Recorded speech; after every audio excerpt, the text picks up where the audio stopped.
je m'objecte à au qualificatif grand. Je suis Mohamed Louedi. J'ai fait un tour tout à l'heure et je suis épaté de voir qu'il y a des étudiants encore en Tunisie qui se lèvent le dimanche à écouter un professeur. Et j'ai fait un tour et je me suis rendu compte à peu près, vu et compte rendu de votre âge, vous devez être la génération qui était là quand le film Le Roi Lion est sorti, n'est-ce pas? Oui, vous vous rappelez Le Roi Lion, Mufasa, Simba. Il y avait après Le Roi Lion 2. Et après, je crois qu'il y a eu un autre, le troisième, c'était quoi? Timon et Pumba. C'était Le Roi Lion 2 et demi. Et on n'a jamais vu ça. Et je vais m'inspirer de ça pour utiliser 2 langues et demie. Vous parlez de choses qui sont passées dans 2 endroits et demi, en vous racontant 2 histoires et demie. En vous parlant de paradoxe. Alors, le paradoxe, the seemingly absurd or contradictory statement or proposition. Qu'est-ce que ça veut dire un paradoxe? C'est lorsqu'on s'attend à quelque chose et qu'on tombe sur autre chose. Comme par exemple, quand on a un rendez-vous, ce ne sont pas ceux qui appliquent les traits qui sont les plus ponctuels. C'est le contraire. Ce n'est pas parce que c'est Ramadan que la consommation nationale en nourriture va diminuer. C'est le contraire. Ce n'est pas parce qu'on perd une jambe dans un accident qu'on devient plus léger. C'est le contraire. Et ce sont ces histoires-là, et je vais adopter une méthode qui s'appelle storytelling pour parler de ces paradoxes. Story 1, elle va se passer dans cet endroit du monde, je vais compter sur votre imagination. Ceci est la carte du monde. De ce côté-ci, nous avons l'Amérique du Nord. De ce côté-là, nous allons voir le Moyen-Orient. Et je vais commencer mon histoire, la première, dans une ville qui s'appelle Winnipeg, qui est la capitale d'une province canadienne qui s'appelle Manitoba, et dans laquelle j'ai eu le plaisir d'être en octobre 1994. Et comme ça, avec un rapide calcul, vous allez savoir quel âge j'ai. Et j'étais content parce que j'ai fini mes études, j'ai commencé à l'ISG, j'ai continué mes études en France et puis après aux États-Unis. Et j'étais content un jour d'aller me rendre au Canada pour d'abord récupérer la langue française que j'avais oubliée dans tout le parcours, mais surtout pour aller rencontrer ceux-là que je lisais dans les petits lycées quand j'étais petit, qu'on appelle les Indiens. Je suis allé au Winnipeg non pas pour participer à une conférence et voir des professeurs avec lesquels je travaillais, que je voyais tous les jours, mais parce qu'on m'avait dit qu'il y avait au Manitoba un très grand nombre de réserves indiennes. Et lors de la conférence, comme dans toutes les conférences, à la fin, il y a un dîner gala. Et on m'a dit que dans le dîner gala, il y aurait des Indiens. Et les Indiens sont venus. Et ils dansaient. Et j'étais dans ma table ronde et je regardais, je reluquais, et puis je voyais cet Indien. Je me suis dit, il a à peu près mon âge, j'aimerais tant que, après qu'il ait fini sa danse du feu, il vienne s'asseoir à côté de moi. Ce qu'il a fait. Et il s'appelle Jack. Et il est venu à côté de moi, il s'est assis. Et puis je me suis présenté, Mohamed Louedi, je viens d'Afrique du Nord, ou de l'Europe du Sud, vous appelez ça comme vous voulez, c'est pas pareil.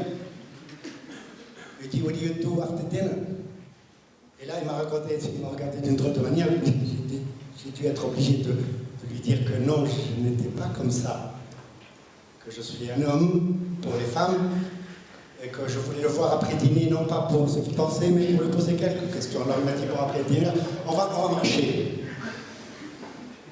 Et on a marché, et en marchant, et c'est vraiment dommage de ne pas avoir mon support, en marchant, je lui ai posé la question, what do you want to know now? Il dit, how come your civilization is disappearing? Et il m'a dit, et là il s'est énervé, et je ne sais pas si vous savez, mais il ne faut pas donner de l'alcool aux Indiens, et l'Indien que j'avais à côté de moi avait déjà bu.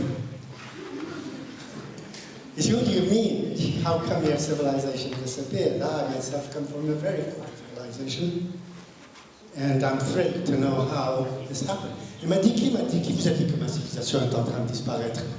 Vous, les Occidentaux, vous dites toujours ça. Et là, c'était mon tour à moi de m'offusquer. Me voir affublé d'occidental, c'est pas du tout mon habitude. Je lui ai dit, mais je t'ai dit, Jack, je ne suis pas un occidental. Il m'a dit, tu es un occidental. Vous savez, c'est comme les petits. Je lui ai dit, je ne suis pas un occidental, tu es un occidental. Et je lui ai dit, mais comment tu sais que je suis un occidental? Il m'a dit, tu portes une montre. Je suis regardé, depuis je porte pas de montre, en fait, depuis je suis là. Et alors, il m'a dit, bah toi, tu es l'esclave de ta montre. Toi, tu regardes ta montre, tu dis, tiens, allez, on va manger. C'est ta montre qui te dit que tu as faim. Toi, tu regardes ta montre, tu dis, oh, il est minuit, on va dormir. C'est ta montre qui te dit d'aller dormir. Et là, je regardais le format même, je dis, vous avez raison, le bloc. Et c'est pas qu'en fait, dans notre culture originelle, nous, les Arabes, on va manger quand on a faim, on va manger quand on a plus faim, et on va dormir quand on a... Mais là, on regarde notre monde, comme tout à l'heure, hey, c'est l'heure de la pause, on va boire un café. Qui a décidé qu'à ce moment-là, j'avais envie de boire un café? Qui a décidé qu'à 8h30, les étudiants sont prêts à m'écouter? Moi. Et je me suis rappelé, Maman Fifi, je ne sais pas, les étudiants, Maman Fifi, c'est ma grand-mère, généralement, je vais voir au chapitre 3.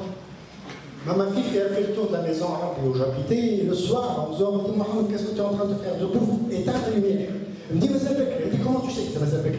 Elle me dit, j'ai la montre ici, c'est à peine 11h. Et elle rentre dans ma chambre, elle me prend la montre. Elle me dit, ne regarde plus l'heure avant de dormir, parce que c'est là que demain tu vas te fatiguer, parce que tu sauras à quelle heure tu dors. Mais si tu dors à 1h du matin, sans jamais savoir que tu vas dormir à 1h du matin, tu seras tout aussi près le matin. Et il m'a dit, je ne sais pas encore, mais vous l'auriez vu en grand, et je vais vous le dire, je compte sur votre mémoire. It is not because you have a watch that you have time. Et ça se dit mieux en anglais. En français, ce n'est pas parce que tu as l'heure que tu as le temps. Donc, l'outil, et ce pourquoi l'outil a été créé, ne vont pas perdre ensemble. Et là, il m'a dit, mais tu es professeur, toi, c'est comme j'ai senti que Jack était d'attaque. La partie Story One, c'est My Conversation with Jack, l'Indien. Il m'a dit, mais tu es prof, toi? Je dis oui. Il m'a dit, je parie que tu es en train de travailler pour vivre et que tu es en train de bâtir une maison. Je dis oui, je suis en train de bâtir une maison. Il m'a dit, ça va prendre combien de temps, salaire au sabbat, professeur à Trois-Rivières? Et ça prend un certain temps pour bâtir une maison. Et tu vas bâtir une maison à 2 étages. Tiens, Winifred, voilà. Merci, Akia. Le convention, c'est pas lui, mais c'est à peu près ça. Hein? Et c'est là que je représentais, dans la première diapo, vous allez voir les atteintes qui sont en train de danser. C'est ma manière subliminale d'envoyer le message.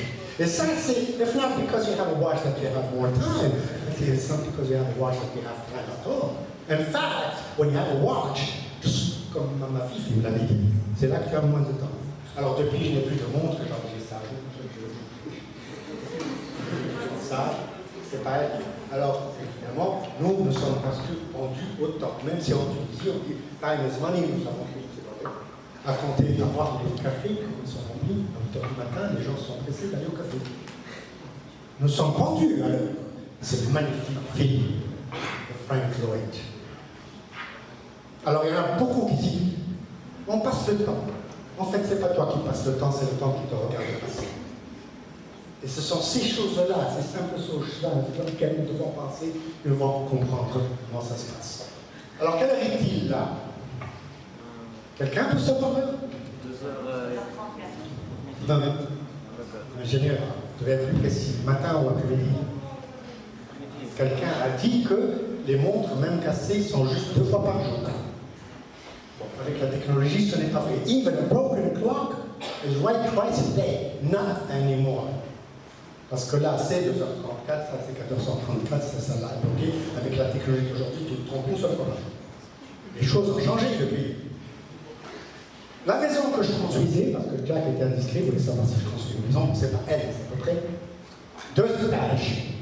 Elle dit, quand tu finiras ta maison, tu auras tellement d'arthrose que tu ne pourras plus monter l'escalier. Et l'étage au-dessus, là, pour les enfants, quand tu auras fini ta maison, les enfants seront mariés, ils seront allés étudier en Allemagne ou en France, je ne sais pas où. Et donc, tu seras obligé de louer ces étages à des non-tunisiens. Les mêmes affaires. Hein. Et donc, tu es en train de construire une maison que tu n'habiteras jamais. Avec beaucoup de portes. Ah, les Tunisiens sont très forts. Porte d'entrée principale, porte de garage, porte de cuisine. Vous connaissez l'endroit? J'ai pris cette photo vendredi. Et je voulais monter à Scoop. À côté, il y a Paquette, vous connaissez, je suis sûr. Cette porte-là, elle a été construite, elle a coûté très cher. La plupart du temps, elle est fermée. Derrière, il y a un escalator. Je suis monté, ça c'est vendredi, hein. Je suis allé faire exprès pour cette présentation. Je voulais monter là. Ça c'était le 11 septembre en Tunisie et pas de pays. À 14h30. Alors il y a ici, je ne sais pas si vous voyez la chaînette. Les escalators sont là, c'est qu'il n'y a aucun moyen de monter par là. Can't go there from here. Alors je monte en haut, et de l'autre côté, pareil, c'est fermé. C'est qu'il y a quelqu'un qui est très cordonnier. Nous bâtissons des portes et nous en fermons la moitié. Ça, c'est la Cité des Sciences. Un record en nombre de portes fermées. Une fois, j'ai ouvert les portes, en retournant, je l'ai trouvé fermé déjà. Quelqu'un s'est aperçu que j'ai.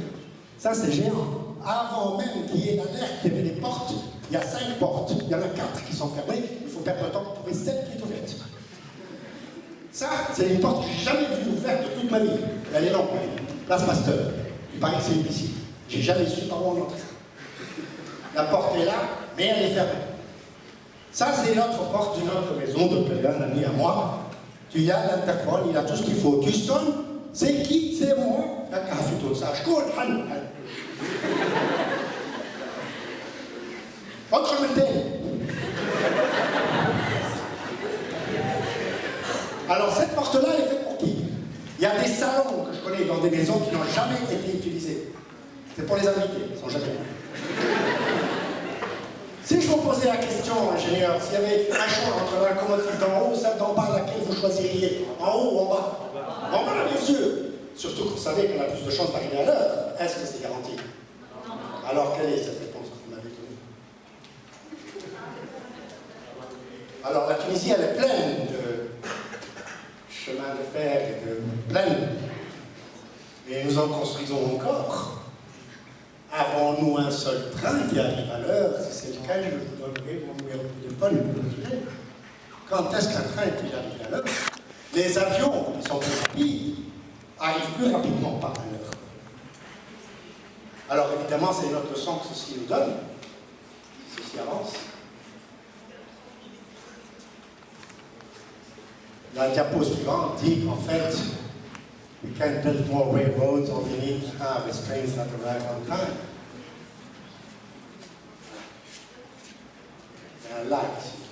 It's hard to focus on expanding the railroad if you don't make the train run on time. C'est la même chose que tout à l'heure. Tu peux avoir une montre à 250 dinars, elle est fausse. Tu peux avoir une locomotive que tu achètes d'Allemagne, je ne sais combien de millions, elle n'arrive jamais à l'heure. Parce que ce n'est pas la locomotive. Et ce n'est pas parce que tu as on va aller de Story 1 à Story 2. Story 2, je vous avais promis, elle se passerait plutôt de ce côté-ci du monde. Ça, c'est les Émirats arabes unis. Ça, c'est des pays où j'ai été. Nous avons fait 80 degrés de température ici.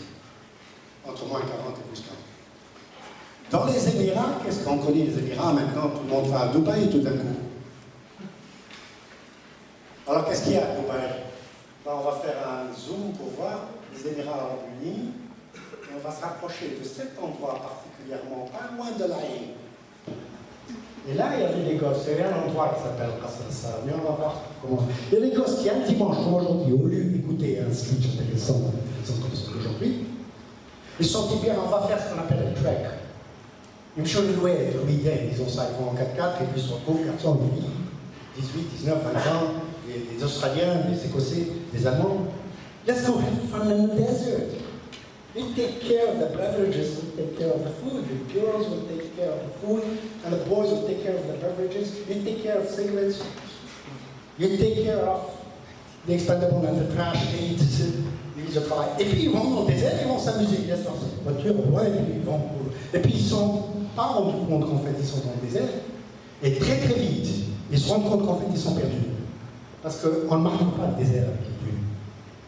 Ils étaient perdus, ils ont commencé à pleurer. Et l'histoire est très très longue, mais je vais la raconter pour vous, jusqu'à ce qu'au moment, l'un d'eux voit quelque chose. Au départ, ils ont cru que c'était un miracle, mais en fait, ça ne l'était pas. Ils ont vu ça. Qu'est-ce que c'est que ça? Au milieu d'un désert. Qu'est-ce que c'est que ça? Un hôtel. Très beau. Alors, ils ont couru, et ils sont entrés dans l'hôtel. Et puis, qu'est-ce qu'ils ont vu dans l'hôtel? Partout où ils entraient, ils voyaient de l'or. Ah, si les dépôts fonctionnaient comme il le faut. Qu'est-ce que c'est? Voilà, alors, les robinets au nord. Je ne sais pas pourquoi, je crois que c'est les filles qui aiment plus l'or que les garçons à étudier. Je crois que c'est une réaction chimique. Et puis ils sont entrés dans les chambres, une à une, je crois qu'il y avait plus longtemps que ça. il y avait de l'or partout, des abat-jours en or. La plomberie était en or. Les toilettes même étaient en or. Et ils entraient de chambre en chambre, comme vous voyez là. Je ne sais pas si vous avez déjà vu des toilettes. Il n'y a pas longtemps, un Saoudien a offert à sa fille des toilettes en or massif. Ça a coûté, je crois, 3 milliards de dollars. Mais voilà. Je ne crois pas qu'ils les utilisent pour les mêmes pour eux.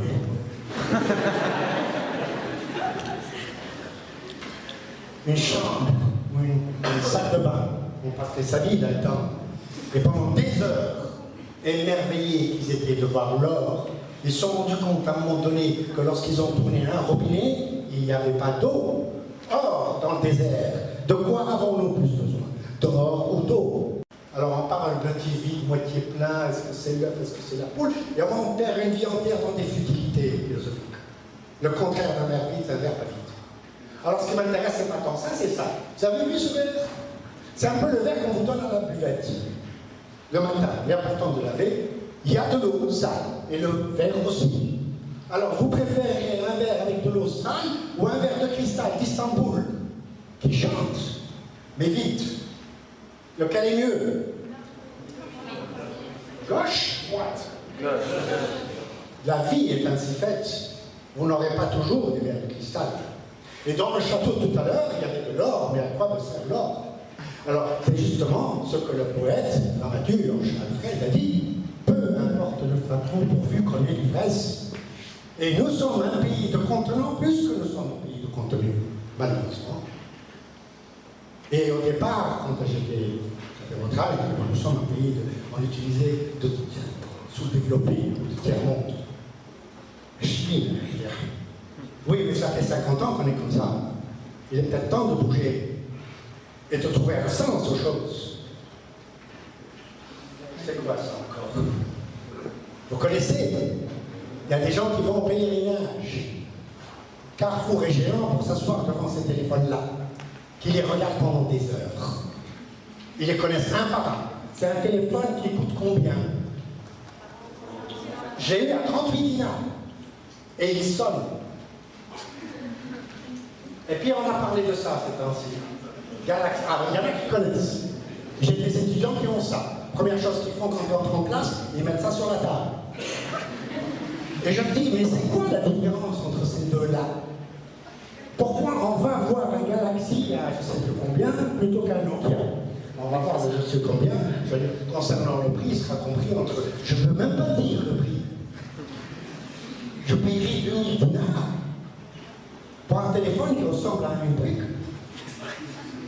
Alors j'ai demandé, j'ai posé des questions et je vous jure, personne n'a répondu quant à la différence qu'il y a entre ces deux-là. Alors je me suis trouvé une réponse à moi-même. Je me dis, ça c'est à 38 dinars, donc quand tu as une conversation là, c'est Malazem et Nota. Et quand tu as une conversation là, c'est très poli, c'est très châtié, c'est très pur, c'est grammaticalement correct. Parce que c'est comme ça. Alors la différence, peu importe le flacon qu'on ait l'ivresse, et on dépense de l'argent, ce type d'argent, pour communiquer. Alors on appelle ça les technologies de l'information et de la communication, ça c'est mon domaine. Mais j'ai jamais compris la différence qu'il y a entre information et communication. En Tunisie, il y en a une. On parle beaucoup, à un moment donné, il n'y a pas longtemps, nous avons vu les statistiques, les chiffres d'affaires de Tunisie Télécom et de Tunisiana, réunis à l'époque avec ces deux-là, dépasser le total des chiffres d'affaires de Tunisiana, la steak et la sonnette. C'est-à-dire qu'on parle plus qu'on se lave, plus qu'on se distrait, plus que tout ce que vous voulez. On parle, pour ce que parler, on parle. En communique, nous sommes une population très équilibrée. Alors quand on parle, on dit quoi? Voyons, on va voir, on dit quoi? Ça, c'est encore le monde de tout à l'heure. Il y a un endroit que... c'est Jack qui l'a appelé, il m'a dit, tu viens de l'Occident, c'est ça. Et puis il y a l'autre côté, l'Orient. Alors nous sommes où, nous? L'Orient. Ça dépend, Afrique du Nord ou Europe du Sud? Nous préférons être tout, nous, Africains, Arabes, Européens, Méditerranéens, on veut de tout. Mais nous sommes, dans notre comportement, très orientaux. Mais ce sont ceux-là qui inventent les choses, dont cette chose. Univac, ENIAC, ABC, tous les ordinateurs qu'ils ont inventés là-bas, somme totale de civilisation. Et c'est nous qui les utilisons passivement. Et nous utilisons une technologie dont la culture intrinsèque vient d'ailleurs. La culture de là-bas, c'est ça. C'est blanc et noir, 0 et 1, oui ou non. Nous avons beaucoup de problèmes avec tout ça. Nous sommes plutôt comme ça. Et nous sommes face à des ordinateurs qui parlent une langue que nous ne parlons pas, même si nous parlons beaucoup. Alors, la langue de l'être humain est celle-là, et nous sommes des humains et des machines, et des systèmes humains-machines, et la langue parlée par nous. Alors ça, c'est nous. Hein. Vous voyez, une discussion, une conversation entre deux personnes qui ne se connaissent pas très bien, et qui à 7 heures du matin se trouvent dans une nouvelle, ils peuvent bien échanger quelques mots. Racial. Ça, c'est la demi-langue dont vous avez parlé tout à l'heure, anglais, français et belge. Ça va? C'est plus court maintenant, hein, ça c'est pas quelqu'un comme ça. Ça va, hein, Télébès? Par exemple, nous ne parlons que deux langues. Parce qu'il faut, le demander en français et il faut le valider en arabe. Wallah, ça va. Et menteur, celui qui commence par Wallah. Ah, je peux le comble de l'indiscrétion. Hein. Et si on ne fait pas ça, on n'est pas social. Qu'il a un baguille. Alors quand tu enlèves tout le reste, oh, Cheikh Haïf, ça c'est nouveau. Cheikh Haïf, on ne sait même pas ce que c'est ce Cheikh dont on parle. C'est comme des rappeurs à la télé. Wallah, ça va, qu'il a un baguille, c'est Camille, je te fais maintenant. Et ça, c'est le contraire de communication, c'est le mensonge dans l'espace de quelques secondes. Ça, c'est comme ça qu'on parle. Et ça, c'est face à face, on va voir après avec Facebook, ce qu'on a vu tout à l'heure, comment ça se passe. Combien d'amis on a sur Facebook? Et combien de parlementairement? On va voir la machine, elle, quelle langue elle parle. Celle-là que nous avons reçue d'ailleurs, elle ne parle pas comme nous, elle c'est oui ou non. 0 ou 1. Et vous connaissez le truc, en fait, c'est où on passe ou on passe pas. Il n'y a pas à l'état. Vous avez vu tout à l'heure quand le courant passe pas ce qu'il y a. Il n'y a pas un peu courant, moitié courant, 0,5 courant. C'est 0 ou 1. C'est oui ou non. C'est la culture de ces gens-là. Stop or go. Et c'est comme ça qu'en fait, ils ont formé la plupart des symboles et technologies que nous sommes utilisés. Et on va montrer comment le feu rouge fonctionne. Vous savez comment il fonctionne, le feu rouge? Eux, ils le savent très bien qu'ils peuvent en fait savoir lequel leur appartient. Ça, c'est à l'angle. Alors, ça, c'est vert. Qu'est-ce que ça veut dire? Passe. On va passer ça. Et ça, rouge, c'est quoi? Nous, on aime ça. Et on comprend que ça. Alors, quand on a rouge, enfin, voilà les trois symboles, en fait, trois langages. Si c'est rouge, j'arrête normalement. Hein, vous avez dit. Bah, ça dépend en Tunisie. Si ma vitesse est élevée, si ma vitesse est faible. Et en Tunisie, il y a tellement de cibles, des algorithmes de ciel en fait. En Tunisie, c'est en une fraction de seconde qu'on fait l'algorithme de 4 km. Si ma vitesse est faible, j'arrête. Normalement. Hein? Vous connaissez le mot normalement en Tunisie? Normalement. J'arrête pas en Tunisie. Si ma vitesse est faible. Si le feu est proche, non, attention, trop rapide. Si le feu est proche, si le feu est loin, ça dépend. Si le feu est proche, j'accélère. Si le feu est loin, je vais dire, je suis à la bonne vitesse. Je vais me coller. Si ma vitesse est élevée, j'arrête, n'est-ce pas? Non, ça dépend. Si le feu est proche, si le feu est loin. Je maintiens, mais c'est la seule situation où j'arrête. Alors qu'en fait, dès le départ, j'arrête. Une technologie inventée ailleurs, appliquée ici. Et nous sommes très forts à faire ça, tous. Et je savais quoi? 15 ans, je suis en Tunisie. Wallah, je fais des efforts. Je conduis comme ça. Si c'est vert, qu'est-ce qu'on fait? En Tunisie? Non. Parce qu'on n'a jamais vu passer au vert, de toute façon, ici, près du pôle, on n'a pas vu. Alors, nous avons une autre technologie qui s'appelle le klaxon. Il s'arrête et il s'en fiche. Attends-toi derrière lui de klaxonner pour dire que c'est passé au vert. Sinon, il s'arrête. Allez, comme ça, vous allez trouver plein de voitures arrêtées au feu vert. Ce qui fait que, dans l'habitude que nous avons construit, et je l'ai vu, parce que fois on m'a raconté ça et j'ai cru que c'était une blague. Il y en a un qui était seul, arrêté au feu vert, il a vu passer au vert, il a klaxonné. À lui-même. J'étais inspecteur dans une école d'informatique et le professeur a demandé à ses élèves, sans les avertir, que le fichier qu'il venait de construire, il devait le supprimer. Alors les élèves ont dit supprimer. Ne croyez pas que Windows allait prendre ça au sérieux. Alors Windows il dit, êtes-vous sûr de supprimer? Oui, non. Je vous jure, l'élève était paralysé. Et je l'ai vu de moi, je l'ai expliqué, oui. Ah tiens, monsieur, pourquoi tu ne supprimes pas? Là, monsieur, si je dis oui, stop carbone. Je ne sais pas d'où ce mot est sorti. Carbone, je crois que c'est Et si j'ai dit non, je les aurais au prof. Alors qu'est-ce qui se passe? C'est un problème culturel. Il n'y a que quand dans un jeu, je ne sais pas ce que tu penses sur ce jeu-là, il confirmera. Là, quand on te dit ne dis pas ni oui ni non, tu le dis, tu perds. C'est un génie, c'est lui qui a inventé ce jeu. Ni oui ni non. Écoutez, je meurs de regarder chaque fois. Là, ce que tu ne dois pas dire ni oui ni non, commence à dire oui ni non. Mais dans notre vie, il y a des semaines, on dit ni oui ni non. Parce qu'on peut vivre avec tous les remplaçants. On va voir les remplaçants. Alors, annuler, quitter, en Tunisie, on annule rien, je prie, ça va pas.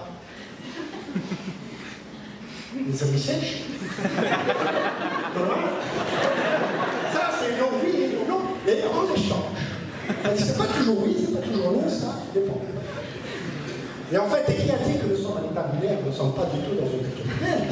Ça ne veut pas être. En fait, on va avoir message normal, il y a un troisième qui doit être là. C'est des réponses que j'obtiens de mes étudiants. Et chez Mouchon, on va voir, c'est normal. Est-ce que ça veut dire oui ou non? Il n'y a pas de oui ou non. Et je vous raconterai un jour, peut-être je vous raconterai maintenant, lorsque nous avons invité des Américains aux États-Unis et qu'à la fin, ma femme voulait offrir du thé à l'Américaine, elle a dit would you like to have a cup of tea? L'Américaine a dit non. Qu'est-ce que la Tunisienne a dit? It's good for you. I said no. I just brought from Tunisia and you like it. Do you have stones in your ears? Elle est trop folle, tu comprends pas. Je dis non. En Tunisie, non, il y a petit non, le non, tout d'un coup tu as mis. Pas rester, il est consolé. Mais tout dépend de ta politesse. Le père, il va faire ça. Et puis nous avons d'autres termes. Emel en a donné tout à l'heure. Inch'Allah, je ne sais pas si ça me fait en Tunisie, mais la plupart du temps c'est non. Tu viens demain, Inch'Allah. Ça aussi, j'ai jamais compris ça. Yarmallah. Je m'entends 7 minutes. Subhanallah. Alors, subhanallah, c'est quand tu es en extase devant quelque chose que Dieu a créé. D'accord? Non, mais tout le subhanallah, c'est quand il a commis une connerie. Subhanallah, je vois plus.